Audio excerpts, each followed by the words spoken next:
solubilidad y su densidad. En esta gráfica lo que estamos suponiendo es que es una sustancia no polar, y esta sustancia no polar, debido a que no puede ser disuelta en el agua, se forma como una separación de capas. Aquí están las moléculas de agua que son polares.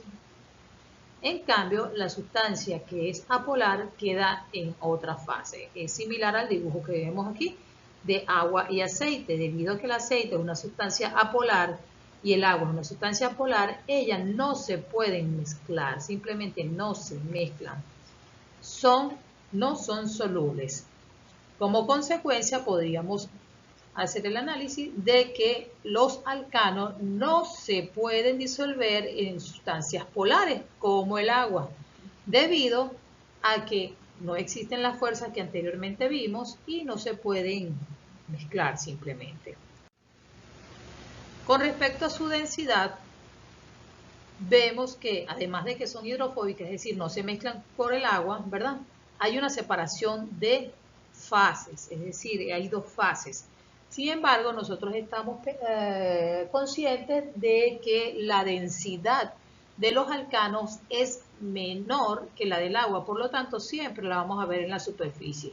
Recuerden que anteriormente cuando yo les decía los alcanos, cuando piensen los alcanos, lo vimos en las presentaciones de los alcanos, de la nomenclatura de alcanos, les decía que cuando le hablen de alcanos piensen en gasolina, gas, aceites, lubricantes, gasoil, queroseno, y cuando pensamos todo eso, lo que viene a nuestra mente es petróleo. Bueno, esta mancha de petróleo estaría compuesta de los alcanos, y por supuesto por tener menor densidad estaría en la superficie de las aguas. La densidad de los alcanos es de 0.7, mientras que la del agua es 1. Al ser menos denso estarían en la superficie.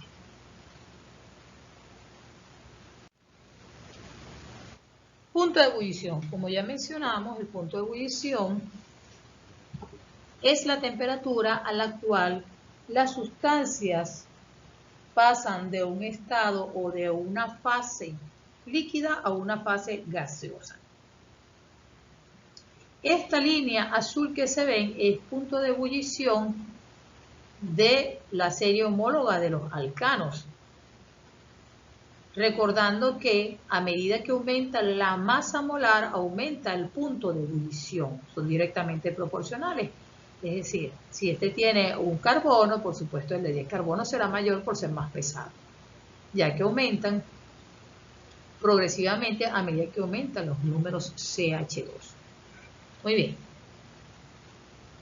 Ahora, fíjense que tenemos esta línea verde, es la serie homóloga, pero de los alcanos ramificados, es decir, que tiene el mismo peso molecular, pero el alcano es el ramificado en ese caso, ¿ok?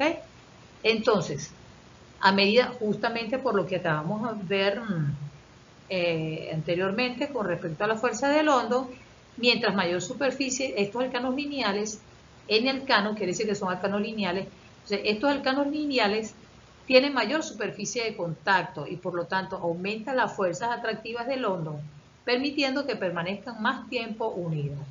Entonces, no solamente hay que calentar la sustancia o la solución para que se caliente la masa, sino que también hay que romper el mayor número de fuerzas que las están uniendo entre ellas. A medida que disminuye la superficie de contacto, como fue el ejemplo que vimos anteriormente, ¿verdad? Cuando colocábamos la otra estructura y solamente se conectaban acá y acá.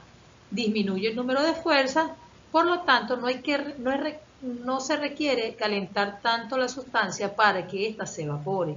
Por lo tanto, su punto de ebullición será menor. Los primeros 10 alcanos varían en 30 grados centígrados cada vez que le agregamos un grupo CH2. En cambio, de 10 carbonos en adelante ya varían en 20 grados centígrados.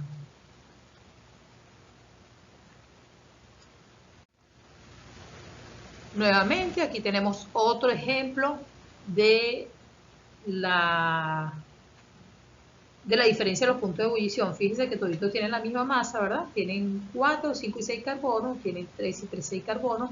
Todos ellos tienen 6 carbonos y los respectivos hidrógenos C6, H14.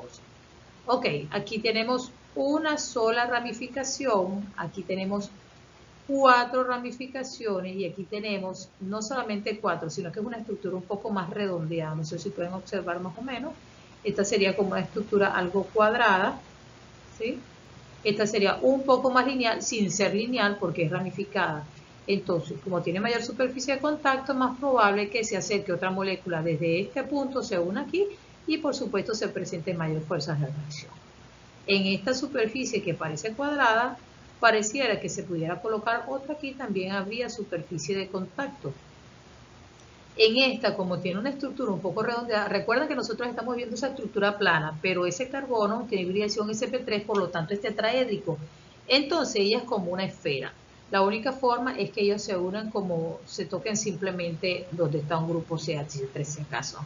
Disminuye el número, disminuye la superficie de contacto, disminuye el número de atracciones de fuerzas de London y por lo tanto disminuye el punto de ebullición. Como conclusión, los puntos de ebullición aumentan con la masa del alcano y disminuyen con el número de ramificaciones. El punto de ebullición es el paso de las sustancias desde la fase sólida hacia la fase líquida.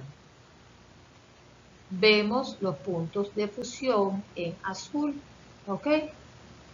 Y entonces, ¿qué nos dice esto? Bueno, que los puntos de ebullición, fíjense que aquí tiene 1, 2, 3. El punto de fusión de 3 viene siendo menor que el 2, que debería ser mayor por el aumento de la masa molar, ¿verdad? Después viene 4, 5, que es ligeramente mayor. Después 6, 7. Lo que vemos en las líneas rojas son los números impares de carbono. Y fíjense aquí arriba que inclusive son inferiores. Los números pares tienen menor punto de fusión que los números de carbonos pares. Aquí tendríamos un ejemplo, por ejemplo, qué sé yo, si este es 19, este es 18. El de 18 tiene mayor punto de fusión que el de 19. ¿Okay? Entonces, se supone, se presume, que es debido a que los números pares pueden formar mejores empaquetamientos. O sea, al ser los números pares, pues ahí es como la superficie, hay mayor superficie de contacto y pueden unirse más fácilmente que los números impares.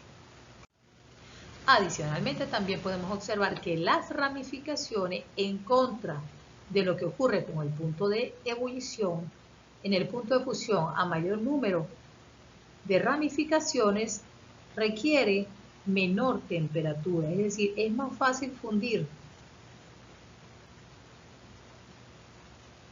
las sustancias ramificadas a fundir las estructuras lineales. Se supone que esas estructuras ramificadas forman como empaquetamientos y pues requieren más temperatura para poder fundirlas.